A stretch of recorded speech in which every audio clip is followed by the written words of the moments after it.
chắn gió ở đây. Mình còn treo được đồ lung tung ở đây nữa.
Mình buộc thêm cây này vào đây để giữ cho chắc.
Như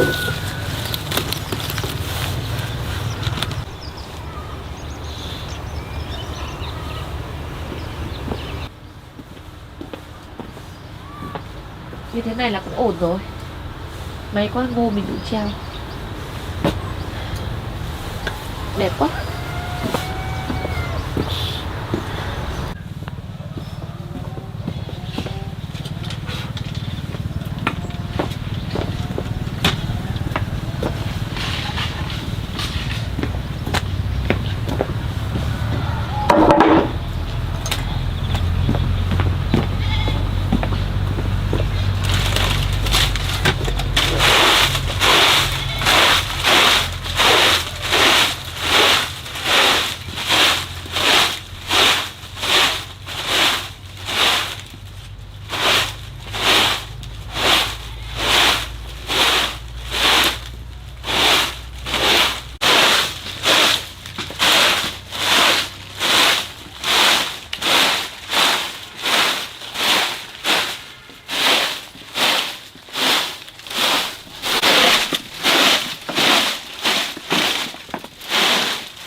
Ai gọi mình nhỉ?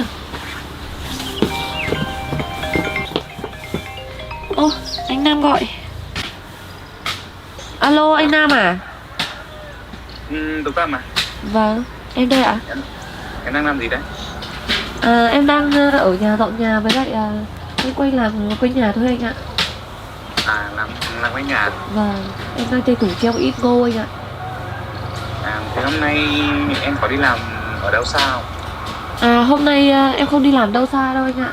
Tại vì bây giờ nhà cửa của em vẫn còn bề bộn ấy, nhiều thứ vẫn chưa làm xong nên là em muốn ở nhà để lo cho nhà cửa trước anh ạ.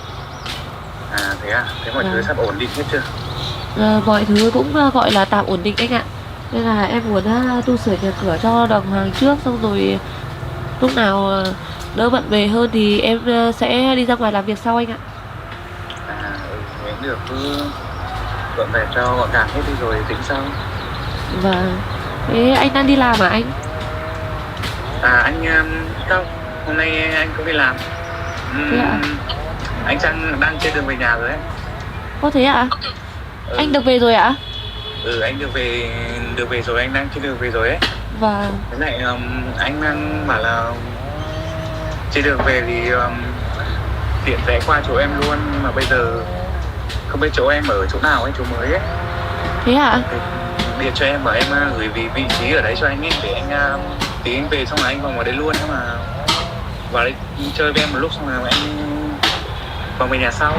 Vâng, thế thì để em gửi vị trí cho anh. Mà anh có đói không? Để em đi ra chợ xong rồi mua cái gì đấy về nấu cơm rồi anh ăn cơm cùng em luôn. Thôi không cần đâu em, nếu mà em không làm gì thì nấu cơm cũng được, nấu có cái gì nấu anh ăn cũng được, không cần phải đi ra chợ đâu. Ở đấy sợ đi ra chợ xa cũng mất công, em đi ăn chả được bao nhiêu lắm đâu. Vâng, thế tí nữa em gửi vị trí cho anh xong rồi anh qua chỗ em nhé, để rồi em nấu cơm xong rồi em đợi anh về. Anh đang về đấy, em gửi vị trí qua luôn nhé. Xong là anh về gần đến xong là anh sẽ qua luôn. Vâng vâng. Thì anh đi đường cẩn thận nhé. Em Vâng. đi đã nhé. Vâng, chào anh nhé.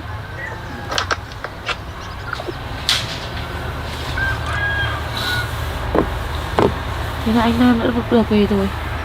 Mình sẽ đi nấu cơm rồi chờ anh ấy về cùng ăn.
Tú Cầm ơi. Anh Nam.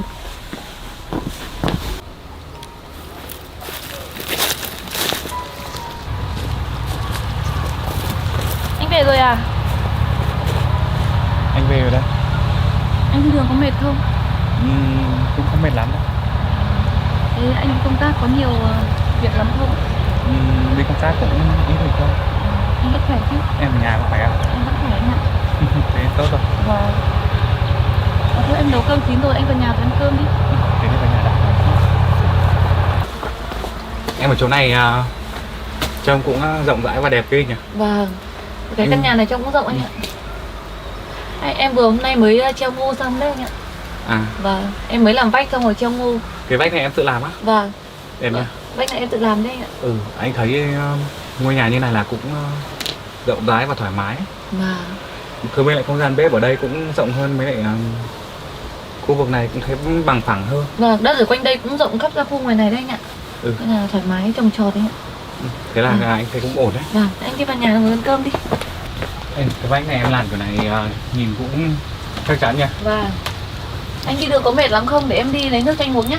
Thôi anh không mệt đâu, lúc nãy lúc dừng nghỉ chân điện cho em ấy, anh đã uống nước ở chỗ đấy rồi. Thế ạ? Anh uống nước ở chỗ nghỉ chân rồi ạ? Vâng. Anh thấy em trang trí nhà này có được không? Cái này cũng đẹp đấy. Vâng. Nhưng mấy cái bàn này em cũng tự lấy gỗ về xếp á. Vâng, em tự làm đấy anh ạ. Kéo tay thế. Hôm đấy đến đây thì chưa có cái gì cả, nên là em hôm đầu tiên em làm cái bàn, xong hôm nay em lại tranh thủ đóng vách các thứ ngồi treo ngô lên anh ạ. Để tận dụng những cái đồ mà ở lán cũ ấy anh. Có vất vả lắm không? Nói chung là cũng không sao đâu, em quen rồi mà. Anh ngồi xuống ăn cơm đi. Ui, hôm nay sao em nấu nhiều món ngon đấy? Vâng, em nấu ngon để chờ anh về mà, để em lấy cơm nhá. Anh bảo là không cần phải nấu nhiều đâu, nếu có anh qua đây ăn bữa cơm cùng em được. Không sao đâu anh ạ. Như thế lại làm phiền em quá. Có phiền gì đâu anh. Lâu lắm rồi, hôm nay anh mới trở về ấy. Nhưng mà em nấu nhiều món thế này thì cũng mất công em hơi lâu ấy. Không lâu đâu anh ạ. Em nấu một tí là xong rồi. May quá có em ở trong này về ăn cơm luôn. Không đi đường cũng thấy hơi đói đói. Thế ạ. Thế em bảo là tiện thì anh về thì qua đây thì em nấu cơm rồi ăn cơm luôn. Lúc đấy anh đi đường cũng đói, cũng định rẽ vào quán ăn rồi. Nhưng mà nghĩ là nào vào đây cũng mà thăm em ấy. Thì vào ăn cùng em bữa cơm cho vui. Lần nào lâu lắm anh cũng quay trở lại. Thế anh ăn cơm đi, không đi đường mệt rồi.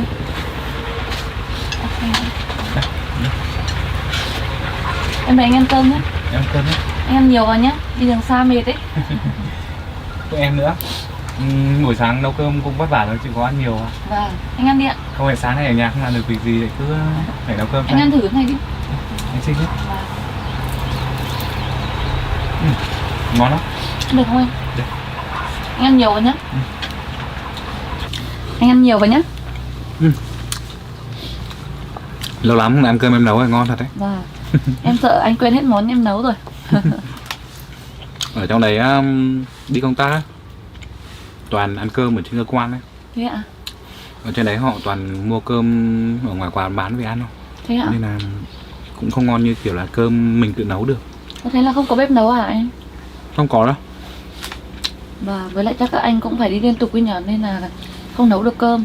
Cũng công việc đi làm suốt cũng không có thời gian ở nhà đâu. Vâng. Em ăn đi nhiều vào nhá. Em cảm ơn, anh ăn nhiều vào. Kệ anh nhé, anh không ngại đâu. Vâng. Ngon lắm.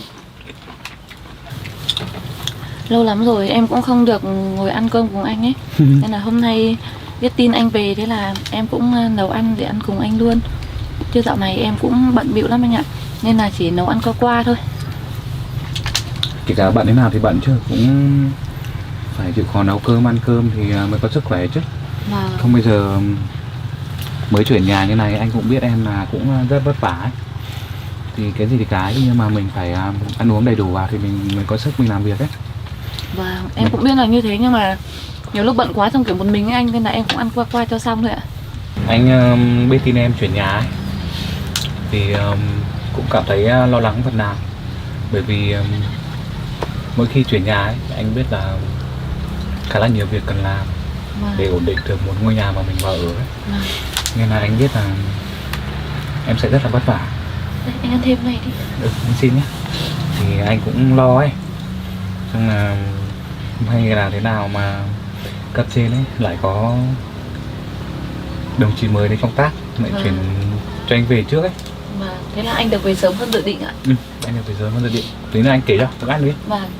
Anh ăn đi ạ. Tí nữa anh kể cho chuyện giá. Vâng.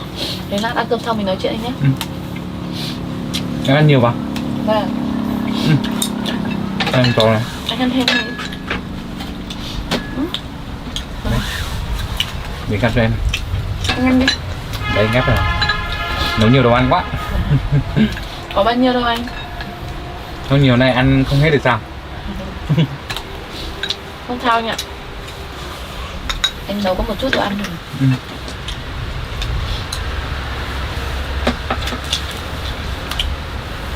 Nghe là có anh còn về ăn cơm của em còn vui đấy, chứ mọi lần em chỉ ăn qua qua thôi. Nhưng mà anh về ăn cơm của em, nếu mà anh ăn nhiều quá em sợ tốn của em mà. Có ăn sao đâu ạ. Anh giúp đỡ em nhiều, anh còn không nói gì mà. Anh trêu thôi. Phi, anh Nam về kìa. Kì, đấy, đó. Đưa nha em. Nào lớn đấy. Phi lớn hơn nhiều rồi anh ạ. Phi cũng ngoan lắm. Đấy, ngon không? Đi chơi quên cả giờ ăn. Dạo này lớn nhỉ? Nhìn lớn ghê ấy. Phi dạo này lớn hơn nhiều anh ạ. Thế nói chuyện nhà mới đến đây nó có lạ không? Phi không lạ mấy đâu nhỉ. Tại vì họ cũng chuyển nhà của Phi đến đây hết cho em mà.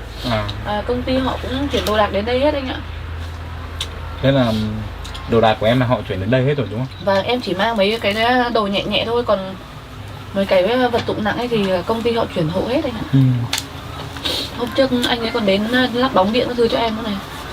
Mà đã kiểu công ty người ta chu đáo ấy, nên là người ta sẽ giúp mình hết. Đợt trước anh cũng có nghe là cái tuyến đường đấy sắp phải có một con đường đi qua, nhưng mà anh không biết là chắc chắn không. Là lúc anh còn làm việc ở khu vực đấy, gọi là có dự tính không? Nhưng mà anh quên, bận việc nhiều quá không được nói với em. Tại vì em hôm đấy kiểu anh ấy cũng đến nhà vào buổi tối ấy, nên em cũng lo lắng lắm. Nhưng mà sau nghe anh ấy nói thì em cũng thấy hợp lý. Thì cũng bây giờ mình nhường đất lại cho người ta thì người dân cũng có cái đường tránh đi lại, không có vướng mũi nhà mình mà lại không đi lại được thì nghĩ cũng khổ cho người dân ấy. Nên là em cũng vội vàng đồng ý, xong rồi cũng lo lắng. Sau xuống dưới này rồi thì các anh ấy giúp đỡ hơn thì em cũng thấy yên tâm hơn. Rồi em cũng gọi điện cho anh thì thấy anh nói như thế thì em cũng yên tâm hơn nhiều anh ạ. Như cái đấy thì người ta mà nó có lòng đến mà muốn mình giúp đỡ, tạo điều kiện cho người ta thì mình cứ tạo điều kiện cho người ta. Cái đấy cũng là tốt. Mới lại ở cái chỗ đấy ấy, ngày xưa chính ra ở cái chỗ đấy là cũng có một cái con đường đi ấy, cái con đường to đi ấy. Sau là người ta về sau là người ta làm con đường tránh ở ngoài này là không sử dụng đến cái con đường nữa. Xong là bây giờ là con đường tránh ở ngoài này làm con đường cao tốc đi qua đấy. Nên là bây giờ người ta lại phải thu hồi cái mảnh đất đấy để làm một con đường tránh giả cho người dân. Vì thành ra là mình hơi mất công ở trên đấy một chút. Lúc đầu em không nói cho anh cũng sợ anh lo. Cũng lo lắng là anh biết em nhượng lại đất cho người ta thì anh sẽ giận em. Nhưng mà lúc em gọi điện cho anh nói thế thì em cũng yên tâm rồi. Không sao đâu, bởi vì anh mà biết là có công ty mà đến sử dụng đất để làm đường ấy, thì anh đợt trước anh cũng nghe qua dự án, cũng từng làm việc với người ta rồi nên là anh biết mà. Công ty đấy thì cũng không phải lo đâu. Thật may mắn là công ty họ cũng uy tín anh ạ. Nếu mà công ty người ta không uy tín thì làm sao mà người ta tồn tại được trên thị trường. Mới lại thời buổi bây giờ thì những người mà lừa đảo mà chiếm đoạt đất ấy, thì không có. Bởi vì luật pháp của Việt Nam bây giờ ấy, là làm là rất là chắc. Nên là những tên đấy là không thể nào mà dám làm những điều đấy. Tại vì em cũng không hiểu biết nhiều ấy, nên em cũng có lo lắng anh ạ. Không sao đâu, ăn đi. Vâng, anh ăn nhiều nhá. Cơm này nấu ngon quá. Lâu lắm rồi được ăn bữa ấy. Từ mai anh về rồi thì em lại thường xuyên nấu cơm cho anh ăn nhé. Chỉ sợ anh bận việc ấy. Nay về cũng chỉ sợ em bận đến làm gì ấy. Thế nào phải hỏi em trước xem em có bận gì không. Vâng. Tại vì dạo này nhà cửa vẫn chưa đâu vào đâu ấy, nên là em phải ở nhà tu sửa lại nhà cửa đấy anh ạ. Vì hôm nay mới đóng được cái vách này rồi trông ngon đấy. Thế tốt rồi. Bây giờ phải lo nhà cửa trước anh ạ, thì mới ra ngoài để mặc được. Ăn đi. Anh ăn nhiều à? Ok em.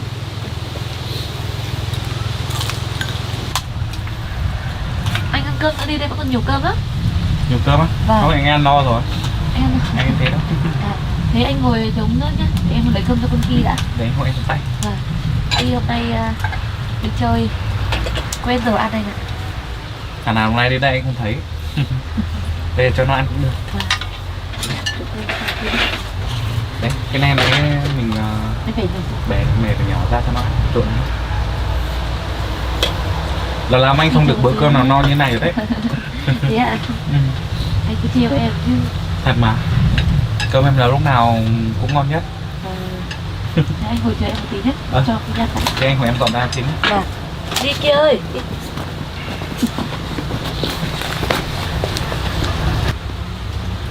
Đi thì cho ăn nha. Chạy ra đấy á. Đấy ngồi đấy. Lên chuồng luôn á. Chờ xíu nhá, chị đặt cơm cho đã nhá. Đây. Lên kia đi.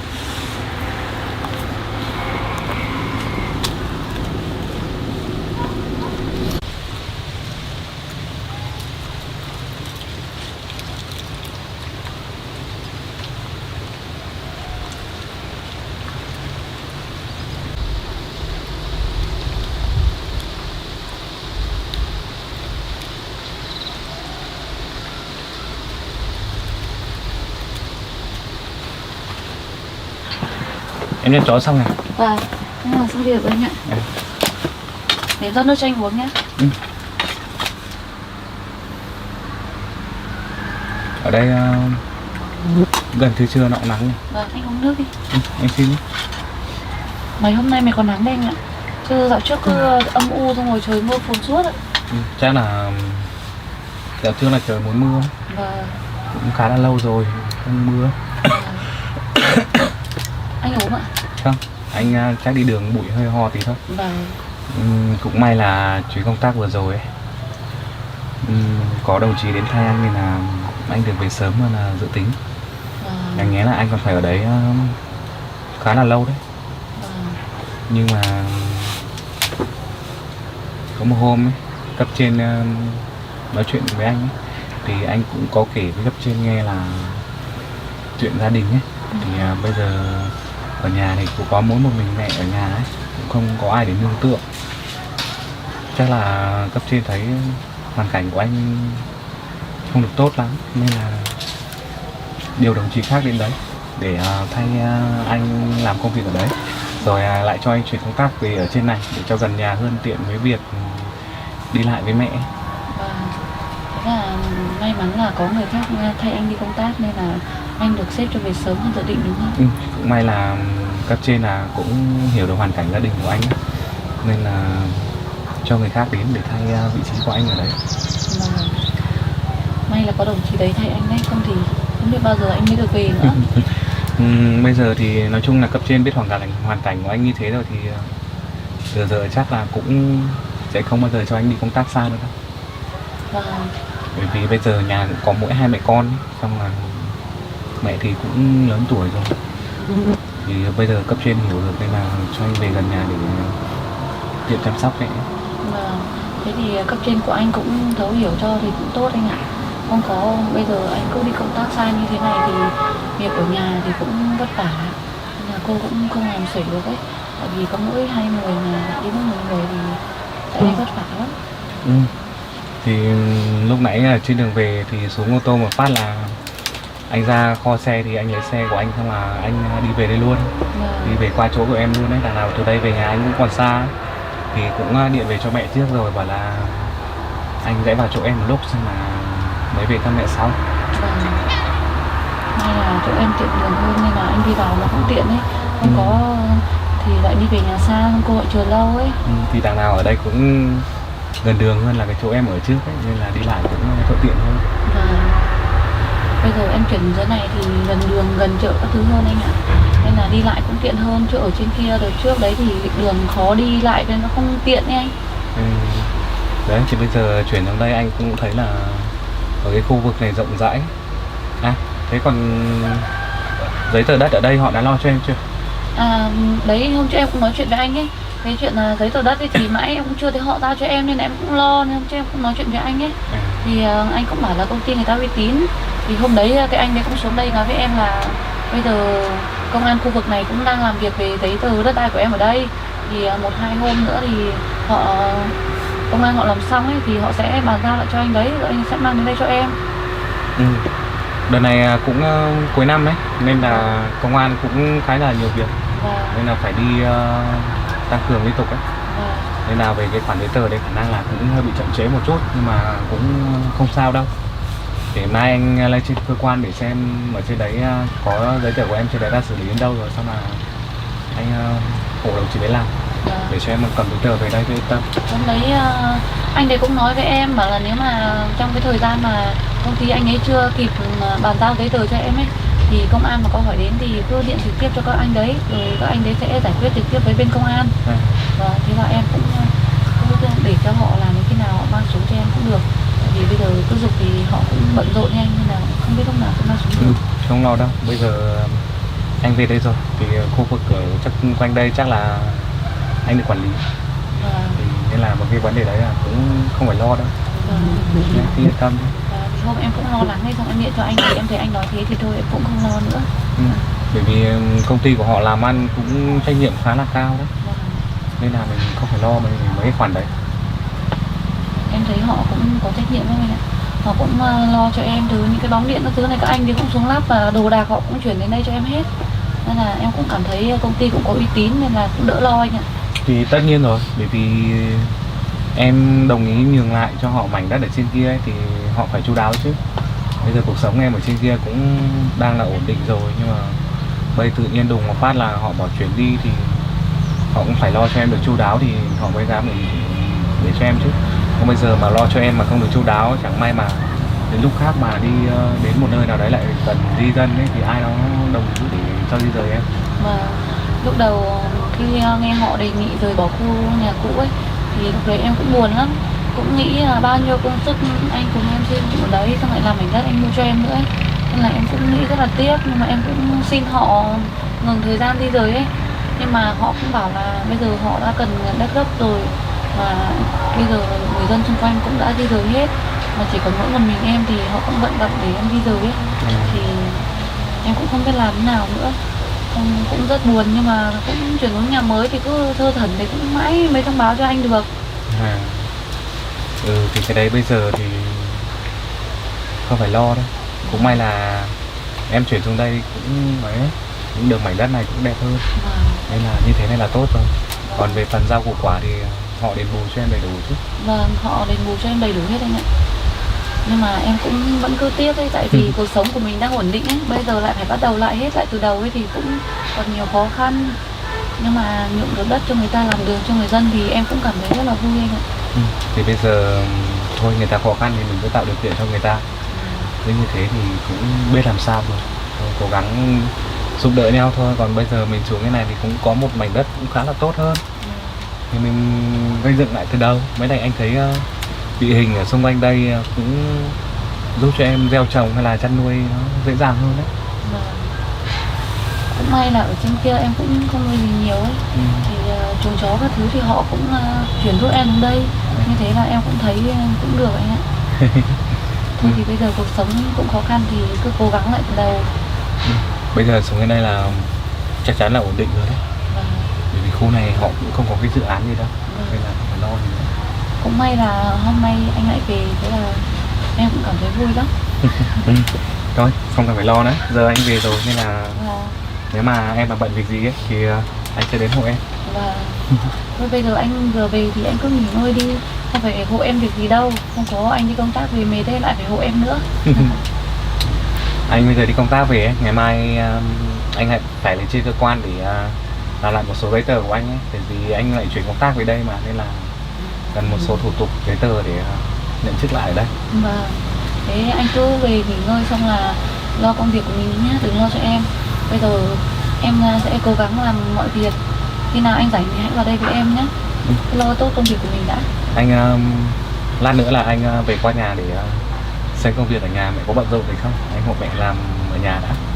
Xong là ngày mai anh lên trên cơ quan rồi xong hết việc ở cơ quan anh sẽ vào đây giúp em làm việc ở trong này. Nếu mà anh bận quá hay mệt quá thì cứ làm việc của mình nhé, đừng có lo cho em nhiều quá. Cái đấy anh biết. Đấy, anh ra ngoài này còn xem khu ngoài này đất rộng lắm, hết ở ngoài này rồi anh.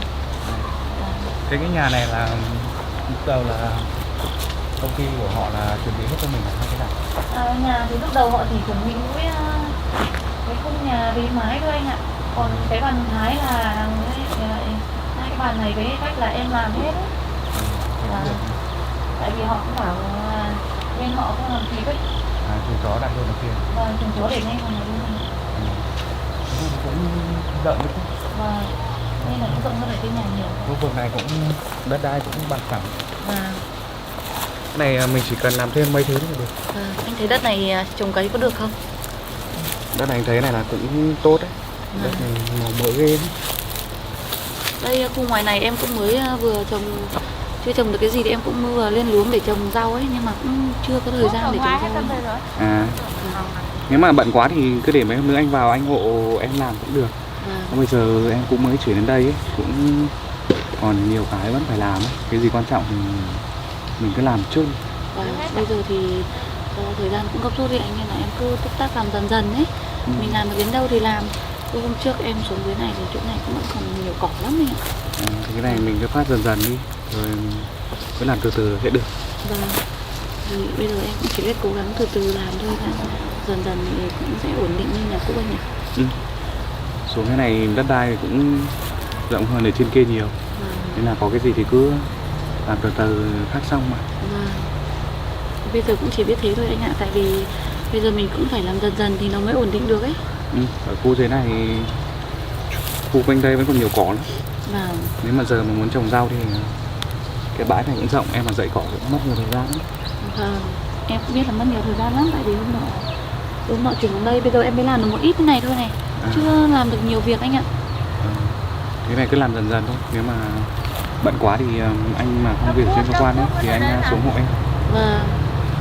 Đây này, anh xem này có được không nhá? Em đang tính là bên này em sẽ trồng rau, còn ở hàng mép cái này thì em sẽ trồng thêm một ít đỗ. Xong rồi em sẽ trồng cấy hết quanh khu này này. Còn bên này thì em sẽ chăn nuôi. Anh thấy thế có hợp lý không? Thế cũng được. Em đang tính là như vậy. Thì mình cứ làm dần dần thôi. Với lại mùa này cũng hình như là sắp hết mùa rau cải hay sao. Và em nghĩ là sẽ trồng được một vụ nữa thôi là hết mùa đấy, tại vì rau cải thì nó chịu luôn vào cái mùa rét này thôi, còn sang mùa kia thì nó sẽ bị sâu bệnh nhiều ấy. Mùa này sắp hết rét rồi. Đã chuyển sang mùa nóng đến nơi rồi đấy. Chắc cũng còn được một thời gian anh ạ. Nên là em định trồng hết cây rồi. Bây giờ cũng đang muốn cải tạo lại cái đường đi ấy để cho nó thành cái cổng đẹp hơn. Nhưng mà em tính thì tính thế thôi, nhưng mà vẫn chưa làm kịp anh ạ. Cái đất là từ khu này thôi đấy. Vâng, đấy đất là từ cái khu cây to kia sang bên này rộng ra đằng sau luôn anh ạ. Ra đến hết bên mép đường bên này. Cái đất cũng rộng hơn là ở bên kia ấy chứ. Vâng, rộng hơn nhiều lắm đấy. Đây được cái đất ở đây cũng bằng phẳng nên là không dễ. Đi xuống đây cũng thích lắm. Ôi, thế. Đi dạo chơi suốt ngày ấy. Và chung nằm để cho ấm. Này. Đang ấm là ra bên ngoài đây anh ạ. Suốt từ hôm xuống đây giờ hôm nay có nắng đấy. Đấy anh xem nhà thiết kế như này với lại cái căn buồng như này có được không anh? Anh thấy thế này cũng kín gió đấy, và đẹp đấy. Ở dưới này có lạnh không? Ở dưới này thì gió cũng nhẹ hơn ở trên kia anh ạ. Nên là cũng lạnh lắm. Bây giờ cũng sắp cái mùa đông mà cũng không lo nữa. Và vì dưới này gió nó cũng nhẹ hơn thì cũng đỡ anh ạ. Đúng rồi. Trước cái công ty ở bên phía công ty ấy có đền bù cho em một số tiền ở trên căn nhà đấy ấy. Thì em nghĩ là cái căn nhà đấy cũng là anh mua cho em, lại cũng phải bỏ số tiền lớn ra để mua đất cho em ấy. Thì họ có đền bù cho em một số tiền. Thì bây giờ em nghĩ là em sẽ cho anh số tiền đấy để anh trang trải cuộc sống. Tại bây giờ anh cũng còn nhiều khó khăn ấy, thì anh thì thế có được không? Thôi em họ đền bù cho em tiền rau ở trên đấy chứ. Thôi bây giờ tiền đấy thì em cũng bỏ bao nhiêu công như sức chăm sóc ở đấy, xong họ đền bù cho em thì thế là cũng được rồi, sao đưa cho anh làm gì. Tại vì đất cũng là đất của anh mua cho em ấy, anh cũng phải bỏ số tiền lớn ấy, mà bây giờ họ đền bù cho em tiền thì em để em cũng không biết làm gì anh ạ. Nhưng mà bây giờ có giữ tiền thì em cũng lo, nhưng mà em muốn đưa cho anh. Tại vì đất anh cũng phải mua cho em, mà nhà cũng là nhà anh làm cho em ấy, nên là em sẽ đưa tiền cho anh để anh dùng vào việc gì thì dùng. Không sao đâu, cái đấy là bây giờ anh vẫn còn tiền mà, chứ đến lúc anh cần tiền lắm ấy, thì cái số tiền đấy thì em cứ giữ ở đấy để mua giống rau. Thì nếu mà còn dư nhiều ấy thì mấy hôm nữa anh mà rảnh ấy, anh bảo em làm thêm một cái chuồng gà ở kia, hoặc là bắt thêm cái gạo nữa. Là bây giờ ở khu này thì em cũng chưa ổn định đâu, chứ đâu vào đâu ấy, còn anh thấy là cũng còn thiếu sót nhiều thứ lắm, nên là không cần phải nghĩ thế ấy. Em biết là ở đây cũng còn nhiều cái thiếu sót, tại vì mới chuyển đến ấy, nhưng mà em cũng thấy anh cũng không phải là khá giả lắm, anh cũng còn nhiều cái khó khăn và vất vả ấy, nên là em muốn gửi cho anh số tiền đấy để anh đỡ khó khăn hơn, làm được nhiều việc hơn. Số tiền đấy cũng không đáng bao nhiêu, nên là cứ giữ lại để làm vốn làm ăn, sau này làm ăn được nhiều tiền rồi lúc đấy tính sao. Và bây giờ em cầm nhiều tiền thế này thì lúc cũng lo lắm anh ạ, tại vì mình cũng chưa biết sử dụng vào việc gì, để bây giờ mới bắt đầu như này thì em cũng mọi việc cũng vẫn chưa ổn định ấy.